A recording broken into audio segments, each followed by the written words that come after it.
close to $4 a gallon. Half the country is living paycheck to paycheck, and everything at the supermarket is way too expensive. But President Biden today stood in front of the country and said, "You're welcome." Bidenomics is just another way of saying restoring the American dream. Do you think it's any easier to achieve the American dream today than it was a couple of years ago?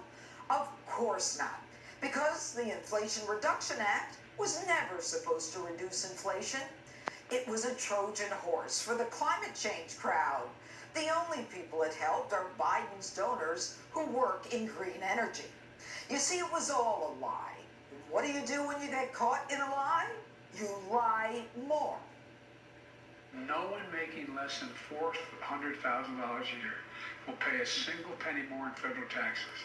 It's a commitment I've kept so far, and as long as I'm president, I will keep it. Wrong. Working class families had their tax burden jacked up. Who do you think is paying for all the windmills? You. And Biden proudly says he cut our national debt. We actually cut the federal debt, the deficit, by $1.7 trillion. You hear me? The first 2 years, we cut the debt by $1.7 trillion. Wrong again. Our national debt went up almost $4 trillion since Biden took office. At least your energy bill went down, right? This law is helping families save thousands of dollars in energy bills every year through the tax credit and rebates to buy new and efficient electric appliances, weatherize their homes, install heat pumps, rooftop solar. Another lie. You're paying more to heat your house and power your AC.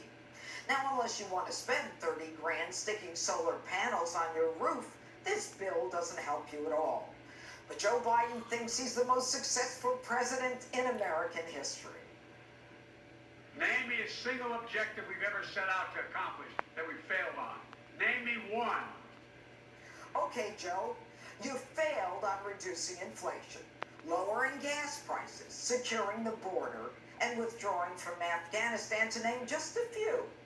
Joe Biden has been lying his entire career. Now, the first time Biden ran for president back in 1988, he said he graduated at the top of his class. I have a much higher IQ than you do, I suspect. I went to law school on a full academic scholarship, the only one in my class that have a full academic scholarship. In the first year in law school, I decided I didn't want to be in law school, and then decided I wanted to stay, went back to law school, and in fact ended up in the top half of my class. And back then, though, the media actually fact-checked Democrats. Biden now concedes he did not graduate in the top half of his law school class, that he does not have 3 degrees from college, and that he was not named outstanding political science student in college. Newsweek says Biden actually went to school on a half scholarship, ended up near the bottom of his class, and won only 1 degree, not 3.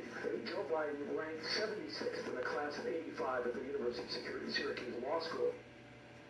So Joe eventually had to drop out, not for lying about his grades, but for plagiarizing someone else. Why is it that my wife, who's sitting out there in the audience, is the first in her family to ever go to college? Why is Gladys the first woman in her family, in 1,000 generations, to be able to get the university? They didn't have a platform upon which to stand. There was no platform upon which they could stand. Biden never learned his lesson. He said he used to drive 18-wheelers. He never did. He said he was arrested while marching for civil rights. That never happened. He said he was against the Afghanistan war from the beginning. But he voted for it in 2001. And that's not all. If you're vaccinated, you're not going to be hospitalized, you're not going to be in an ICU unit, and you're not going to die. We know that's not true. But Biden's biggest lie is this.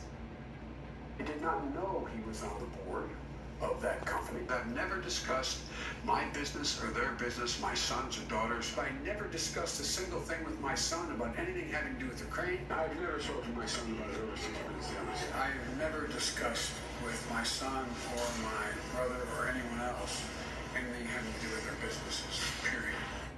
Joe never discussed business with his son. He just talked to his son Hunter's business partners on speakerphone. He went golfing with them too, and went to birthday dinners with Burisma executives, Russian billionaires, and Kazakhstan businessmen. Here's the truth. This guy has been lying since the day he stepped into Washington. He has lied his way all the way to the top. But now he's been caught red-handed, and we're not going to let him get away with it anymore. So let's turn it over to South Carolina Congresswoman Nancy Mace. She is a member of the Oversight Committee. Congresswoman, thanks